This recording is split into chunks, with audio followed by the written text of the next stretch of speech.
Hello everyone, welcome to my channel. आज हम इस वीडियो में बीएससी फोर्थ सेमेस्टर के लिए एक इम्पॉर्टेंट टॉपिक कवर करने वाले हैं, जो है equilibrium in physical processes. So physical equilibrium mainly तीन टाइप के होते हैं: solid liquid equilibrium, liquid vapour equilibrium and solid vapour equilibrium. तो जो पहला टाइप होता है सॉलिड लिक्विड इक्विलिब्रियम, इसको मैंने पिछले वीडियो में डिटेल में समझाया है इस कॉन्सेप्ट को। तो नीचे डिस्क्रिप्शन बॉक्स में आपको प्लेलिस्ट का लिंक मिल जाएगा, वहां से आप ये वीडियो देख के कॉन्सेप्ट को डिटेल में समझ सकते हैं। आज हम इस पर्टिकुलर वीडियो में बाकी के दो टाइप के जो इक्विलिब्रियम होते हैं, liquid vapour equilibrium and solid vapour equilibrium, इसको डिटेल में समझेंगे। इसमें मेनली ये कॉन्सेप्ट देखेंगे कि क्लोज कंटेनर में लिक्विड और वेपर के बीच डायनेमिक इक्विलिब्रियम स्टैब्लिश कैसे होता है, और साथ ही साथ ये भी समझेंगे कि कुछ सॉलिड डायरेक्ट वेपर में कैसे कन्वर्ट होते हैं, जिसे सब्लिमेशन कहते हैं, एंड उनके बीच इक्विलिब्रियम कैसे बनता है। तो इन दोनों कॉन्सेप्ट को स्टेप बाय स्टेप इजी तरीके से डिटेल में हम समझेंगे। सो स्टार्ट करते हैं लिक्विड वेपर इक्विलिब्रियम से। So when a liquid is partially drawn into a sealed container, the more energetic molecule of the liquid evaporate and collect in the empty space above the liquid. Some of these vapor molecules condense and revert to liquid. ठीक है, तो यहाँ पे concept क्या है कि जब कोई लिक्विड एक कंटेनर में होता है, ठीक है, कोई भी लिक्विड अगर हम एक कंटेनर में रखते हैं तो उसके जो कुछ मॉलिक्यूल जो होंगे, ठीक है, मतलब लिक्विड के जो मॉलिक्यूल होंगे वो क्या होंगे, सरफेस से जो है स्केप करके वेपर के फॉर्म में गैस बन जाते हैं। ठीक है, गैस वेपर के रूप में बाहर निकल जाते हैं। इस प्रोसेस को, मतलब कि कंटेनर में जो हमारा लिक्विड है वो इवेपोरेट हो रहा है, तो इस प्रोसेस को इवेपोरेशन वाष्पन कहा जाता है। ठीक है, इवेपोरेशन के द्वारा जो है वाटर के मॉलिक्यूल बाहर निकलते हैं। एंड साथ ही जो वेपर मॉलिक्यूल ऊपर में स्पेस में होते हैं उनमें से कुछ वापस लिक्विड में आ जाते हैं, इसे कंडेंसेशन कहा जाता है। ठीक है, तो दो कॉन्सेप्ट आपको यहां पे समझना है। जब ये वाटर के मॉलिक्यूल वाष्प बन के ऊपर उड़ जाते हैं तो इसको वाष्पन क्रिया कहा जाएगा। और जब अगर क्लोज कंटेनर अगर हमारा हुआ तो यहाँ पे लिक्विड जो है ये इनका वाष्पीकरण होगा, वाष्प बनेंगे, इवेपोरेशन होगा। उसके बाद जो है अगर ज्यादा फिर इवेपोरेशन का रेट हुआ तो उसके बाद वो क्या हो जाएंगे, कंडेंस हो जाएंगे, मतलब कि फिर से लिक्विड के रूप में वो वापस उसी कंटेनर में आ जाएंगे। तो इसको कहा जाता है कंडेंसेशन। ठीक है, तो दो प्रोसेस है, इवेपोरेशन एंड कंडेंसेशन। इसके बाद आगे का हमारा कॉन्सेप्ट है the rate of the condensation depends on the concentration of the molecule in the vapour phase, वेराज the rate of the evaporation remain constant at a constant temperature, since the rate of condensation depends on the concentration of the molecule in the vapor phase and therefore increase with time. ठीक है, तो यहाँ पे ये जो हमारा concept है इसको समझने से पहले हम ये दो फिगर जो है, दो डायग्राम है, इसको समझ लेते हैं। यहाँ पे आपको लिक्विड वेपर इक्विलिब्रियम का पूरा कॉन्सेप्ट समझ में आ जाएगा। ठीक है, यहाँ पे आपको दो कंटेनर दिख रहा होगा, एक है हमारा ये ओपन कंटेनर एंड ये है हमारा क्लोज कंटेनर। ठीक है, तो ओपन कंटेनर में क्या हो रहा है, ये लिक्विड मॉलिक्यूल्स हैं। ठीक है, लिक्विड मॉलिक्यूल्स हैं, ये कंटिन्यूसली इवेपोरेट हो रहे हैं, वेपर मॉलिक्यूल हवा में मिक्स हो जा रहा है। ठीक है, मतलब इस प्रकार से ये वेपर मॉलिक्यूल इवेपोरेट होकर ऊपर जा रहा है और ये हवा में मिक्स हो जा रहा है। और इसका ये है कि ये जो इवेपोरेशन वेपर मॉलिक्यूल है ये हवा में मिक्स हो जा रहा है, मतलब इनका वापस आना जो है ये बहुत कम चांस है इसका। ठीक है, ये कंडेंस होकर वापस नहीं आएंगे, ये हवा में मिलकर जो है उड़ जाएंगे। ठीक है, तो इसका रिजल्ट क्या होगा कि यहाँ पे सिर्फ जो है इवेपोरेशन हो रहा है, मतलब लिक्विड जो है वो धीरे धीरे क्या हो जाएगा, कम हो जाएगा। और इक्विलिब्रियम जो है इस केस में कभी भी स्टैब्लिश नहीं होगा, क्योंकि ये ओपन कंटेनर है। ठीक है, जितना भी लिक्विड जो है वाष्प बनके ऊपर हवा में उड़ जाएगा। ठीक है, लेकिन ये जो हमारा सेकंड केस है ये क्लोज कंटेनर है। ठीक है, तो यहाँ पे क्लोज कंटेनर में आप देख रहे होंगे ये लिक्विड है हमारा और ये लिक्विड का पूरा मॉलिक्यूल्स है। तो यहाँ पे भी इवेपोरेशन हो रहा है, तो यहाँ पे इवेपोरेशन होगा तो ऊपर जो है ये वेपर स्पेस होगा, ये हमारा ये वेपर स्पेस होगा। तो ये वेपर स्पेस में आकर ये मॉलिक्यूल जो है यहाँ पे जो हमारा वाष्पन के बाद जो वाटर मॉलिक्यूल यहाँ पे आया है ये वेपर स्पेस में कलेक्ट होते जाएंगे। ठीक है, तो यहाँ पे जब वेपर मॉलिक्यूल बढ़ता जाएगा, ठीक है, तो जो कुल मॉलिक्यूल्स होंगे वो वापस कंडेंस होके नीचे इसी कंटेनर में गिरते जाएंगे।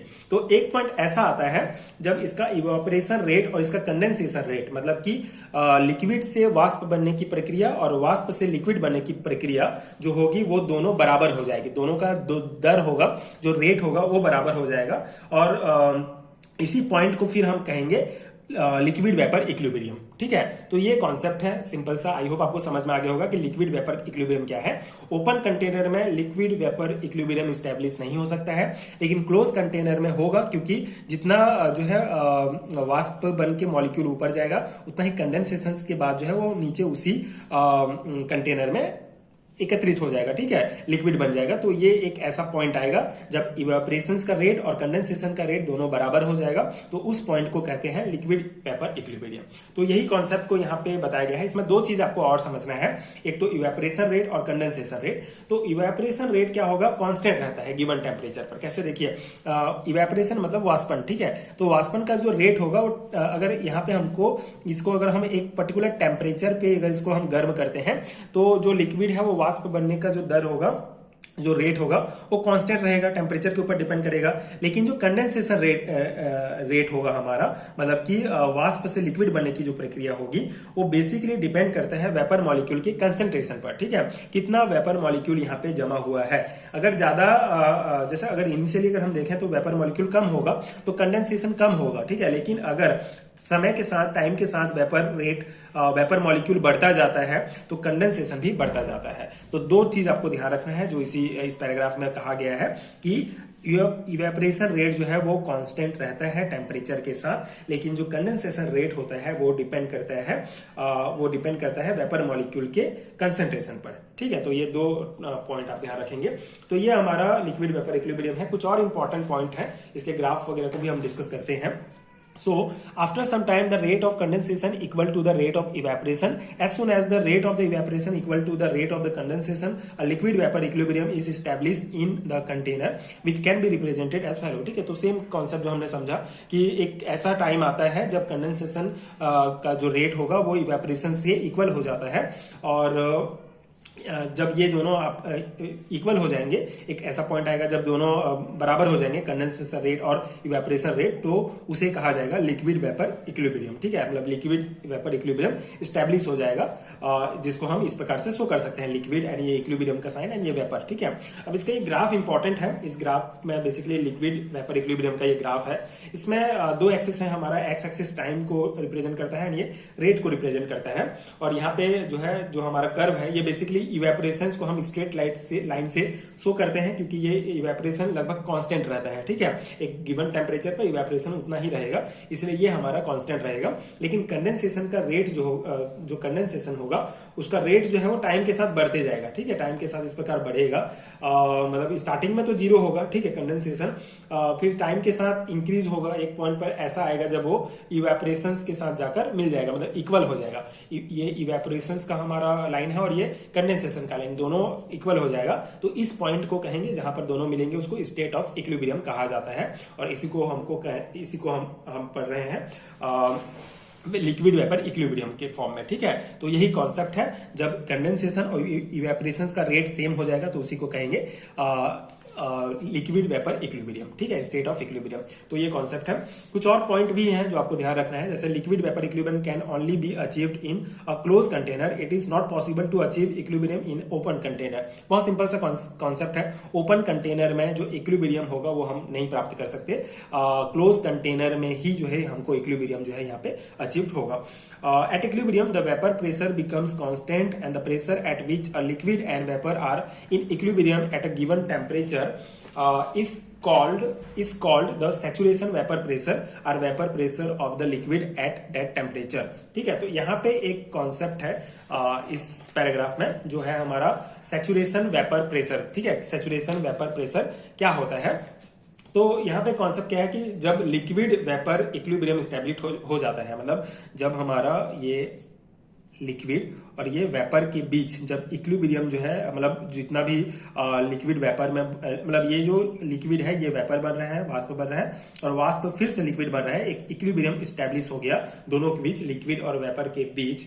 तो इसमें क्या होता है, क्लोज कंटेनर में अगर ये इक्विलिब्रियम स्टैब्लिश हो गया तब वेपर का जो प्रेशर होगा, ठीक है, वेपर का जो प्रेशर होता है वो कांस्टेंट हो जाता है।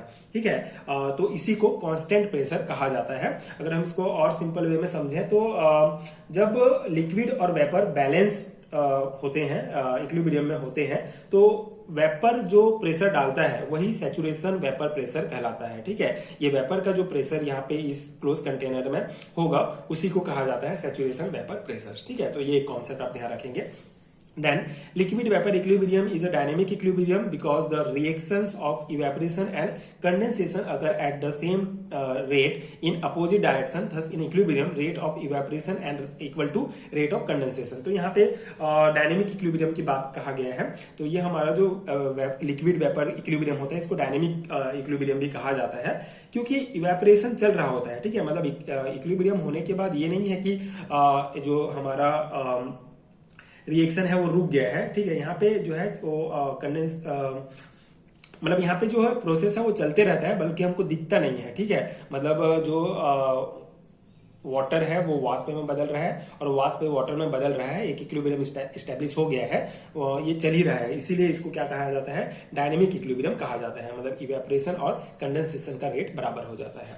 ठीक है, तो ये हमारा कॉन्सेप्ट हो गया। थर्ड टाइप है हमारा सॉलिड वेपर इक्विलिब्रियम। ये बहुत एक सिंपल सा कॉन्सेप्ट है, सेम कॉन्सेप्ट है। Many solids have a tendency to sublimate, meaning they have change directly into vapour when heated without first turning into a liquid. In this type of system and equilibrium is established between the solid and vapour. तो यहाँ पे कुछ example दिया गया है, तो यहाँ पे कॉन्सेप्ट क्या है पहले देख लेते हैं। बेसिकली क्या है कि कुछ सॉलिड जो होंगे वो डायरेक्टली वेपर में कन्वर्ट हो जाते हैं बिना लिक्विड बने। ठीक है, तो इसी प्रोसेस को कहते हैं सब्लिमेशन। ठीक है, मतलब जैसे अगर हम सिंपल से एग्जांपल देखते हैं कपूर। ठीक है, कपूर जो है अगर आप उसको जलाएंगे तो डायरेक्ट जो है धुआं निकलेगा उससे। ठीक है, मतलब वो लिक्विड फॉर्म में चेंज नहीं होता, डायरेक्टली वेपर फॉर्म में चेंज हो जाता है, तो इसको कहा जाता है सब्लिमेशन। ठीक है, जैसे यहाँ पे एग्जांपल्स दिया गया है, अगर आयोडीन जो सॉलिड फॉर्म में होता है उसको जब हम वो क्या हो जाएगा, जब उसको हम रिएक्ट कराएंगे तो डायरेक्टली वेपर फॉर्म में चेंज हो जाएगा। ठीक है, आयोडीन में, तो इन दोनों के बीच इक्विलिब्रियम एस्टैब्लिश हो जाएगा, क्योंकि वेपर जो है सॉलिड में एंड सॉलिड जो है वेपर में चेंज होते रहता है। उसी प्रकार NH4Cl हमारा जो अमोनियम क्लोराइड है ये सॉलिड फॉर्म में होगा, तो इसको जब हम रिएक्ट कराएंगे तो ये डायरेक्टली वेपर फॉर्म में चेंज हो जाता है। उसी प्रकार ये कपूर का एग्जाम्पल है। ठीक है, तो अगर कोई सॉलिड फॉर्म में है और डायरेक्टली वेपर फॉर्म में चेंज हो जाता है तो उसको कहते हैं सब्लिमेशन। और यहाँ पे सॉलिड और वेपर के बीच इक्विलिब्रियम कैसे एस्टैब्लिश होगा, तो एक क्लोज कंटेनर में ही बेसिकली इक्विलिब्रियम पॉसिबल होता है। तो क्लोज कंटेनर में सॉलिड मॉलिक्यूल डायरेक्टली वेपर बनने लगते हैं, जिसे सब्लिमेशन कहेंगे, एंड वेपर मॉलिक्यूल वापस सॉलिड में कन्वर्ट होने लगते हैं, जिसे डिपोजिशंस कहा जाता है। तो एक टाइम ऐसा आता है जब जो सब्लिमेशन रेट होगा और हमारा डिपोजिशन जो रेट होगा, ठीक है, sublimation rate equal to deposition rate. ठीक है, मतलब कि सॉलिड से वेपर बनने का प्रोसेस और वेपर से सॉलिड बनने का जो प्रोसेस होता है वो बराबर हो जाता है, इसी को कहा जाता है सॉलिड वेपर इक्विलिब्रियम। ठीक है, तो इस प्रकार से सॉलिड वेपर इक्विलिब्रियम एस्टैब्लिश हो जाता है क्लोज कंटेनर में। तो ये कॉन्सेप्ट है। बाकी ये नोट्स है आपके एग्जाम के लिए। आई होप कि आपको कॉन्सेप्ट समझ में आ गया होगा। ये नोट्स आपके एग्जाम प्रिपरेशन के लिए हेल्पफुल रहा होगा।